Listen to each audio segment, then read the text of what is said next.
Hey, we're here with Doc Mack, and we have a bonus video for you. We're gonna talk about some of the very unknown kind of prototype and not so well-known arcade games. So Doc, please guide us into your business and let's take a look. Thank you, sir. Thank you.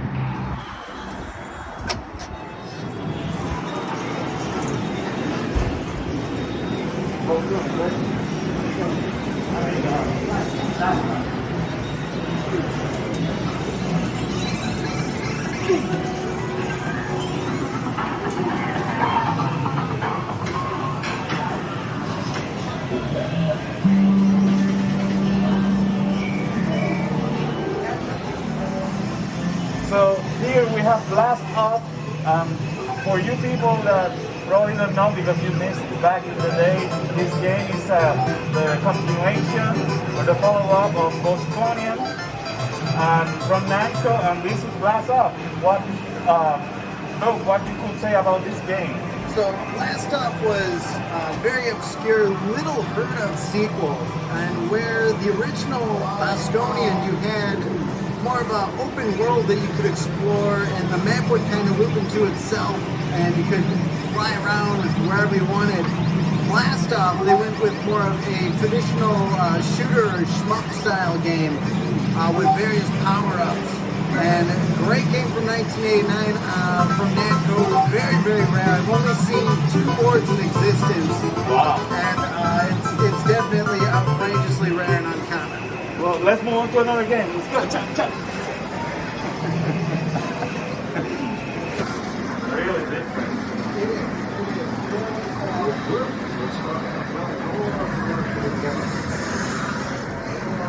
Here we are. Okay. Oops. Lights, camera, action. Okay. So Doc brought us here to show us Dig Dug 2. That is the follow-up of obviously Dig Dug, and it's an Namco game, right?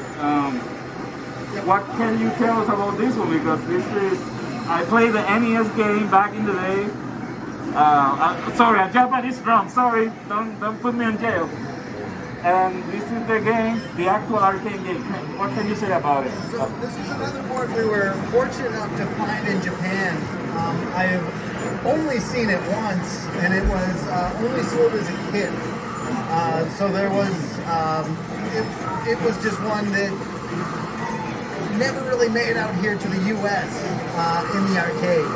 They had, the gameplay changed so drastically.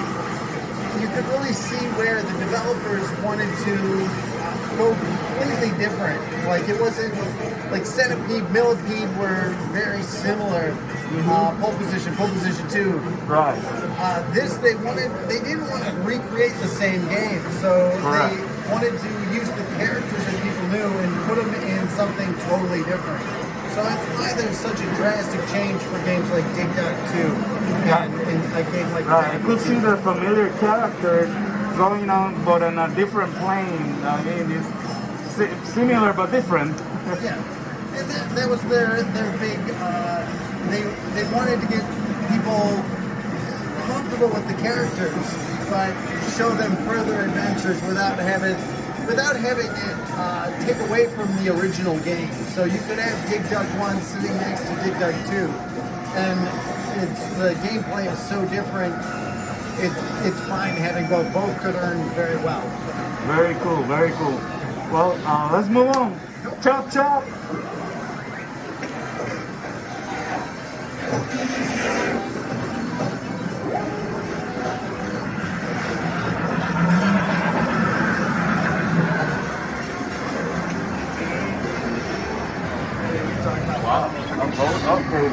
Okay, we have a treat right here. We have Super Burger Time and Hopping Mappy. That is basically the sequel of both. They're really unknown to me, so this will be even new to me what Doc is going to say about these games. So Doc, thank you for bringing us to these games. What you could say about Super Burger Time and Hopping Mappy?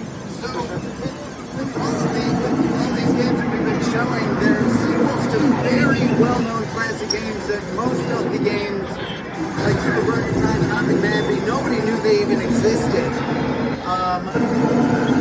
Super Burger Time kept a lot of the elements of the original, brought a little bit more Bubble Bobble-esque gameplay to it, as well as like boss fights and everything. So it was a pretty big departure for Super Burger Time, and we've seen so many players check this one out. It came out later. This one came out in 1990, and again, outrageously rare. I've only seen the board for sale one time, and we were happy to be able to get it here and put it in a cabinet. That's awesome information. Let's go to Hoppy Mappy now. So Hoppy Mappy, again, this one came out in 1986 from Namco. Very, very similar to Dig Dug, to where they wanted to make a game that was very different from the original. And whereas the original Mappy was more of a flat 2D action game, this one they've given a little bit more of an isometric perspective to it. So it was, again, using all the same characters that you'd recognize, but putting them in a very different playing game. And again, it wasn't very well recognized. Most people didn't even know this existed, but we were very happy to be able to get one and have it here for everybody. One related question: do you know anything about what about the sales of these games that were not so known? They were probably a failure, but they were sold as hit games.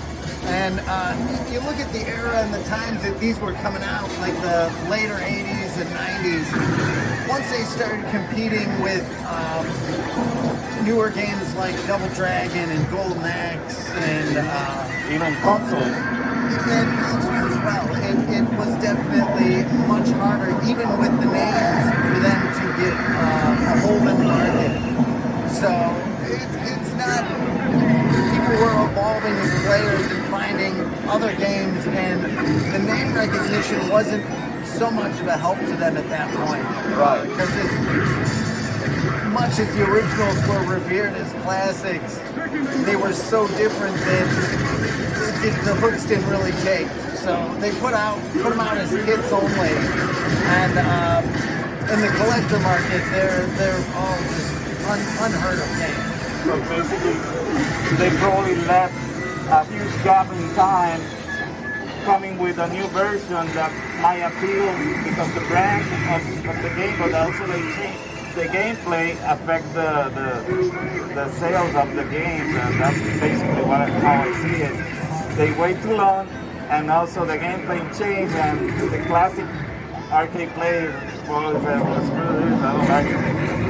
Probably on top of whether they enjoyed them or not was marred by those players even getting to see them. So for a game that's been released, again, usually when in the collector scene you'll see 20 boards out there, and Hopping Mappy, I don't know if there's any other collectors out there with a Hopping Mappy board. Just so super rare. I bet. Let's move on to another one. To the next? Yes, please take us there, boss.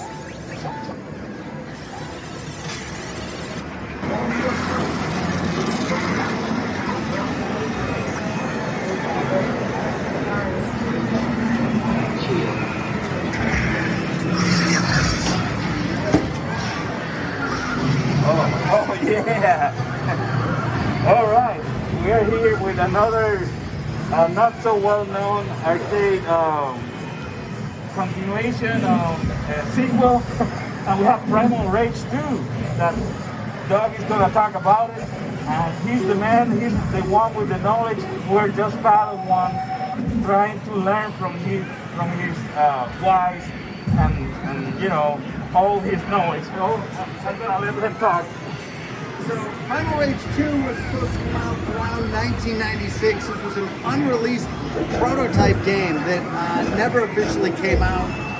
It was considered a holy grail in the collecting scene, and the only known instance for the longest time, there was one out in California that surfaced at a gaming show, and it was rumored that they were charging like $25 a play. And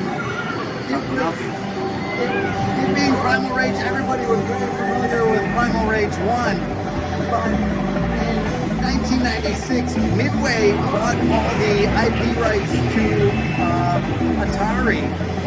So Atari was working on 6 games: Metal Maniacs, Freeze the Cat, Beavis and Butthead, 10th Degree, and Vicious Circle. And all those games were canceled. And Primal Rage 2 was one that kind of went down in history as people weren't sure if it was a good game. And it was really ahead of its time.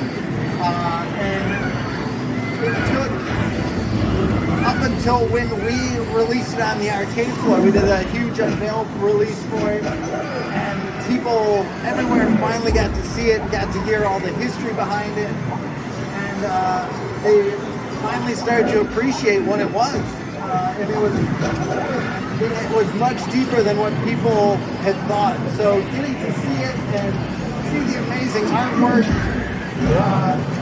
there was a lot to it. So people now really hold it in much higher regard, which is excellent. Well, do you have one more for us? One more? Sure. One more, and we will not bother you anymore. One more. Oh, yeah. And so it's straight to the guy. Perfect choice. He brought us to Vicious Circle, and this is like some kind of inspired on Killer Instinct. Digitized graphics and motion capture probably with animated stuff or CGI, I don't remember. He's the man, he's gonna let us know what he knows about this amazing prototype, right? It's a prototype. Perfect. So this one we picked up actually not too long ago. We have it in the original dedicated prototype cabinet. This one also canceled around the same time as Primal Rage 2. It was supposed to be a clone of Killer Instinct, and even the characters design, you can look and you'll notice characters who resemble Glacius and Django, and it had such a heavy influence from Killer Instinct. Yep. It was never finished, so the game it's playable all the way up until the end. But it's missing that knowledge. But it's great to be able to show what almost was and have a game that was almost lost to everybody here on the arcade floor. That's great to know. Thank you, Doc, for that amazing information that you brought to us. And this is why you have to visit Galloping Ghost here at Brooksville, Illinois, because this stuff you cannot play on MAME or even find on any commercial compilation.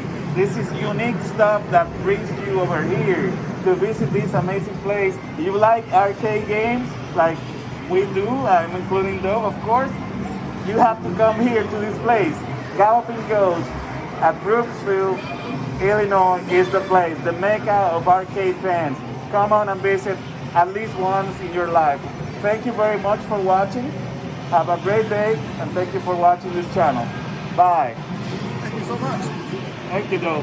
Thank you. Excellent.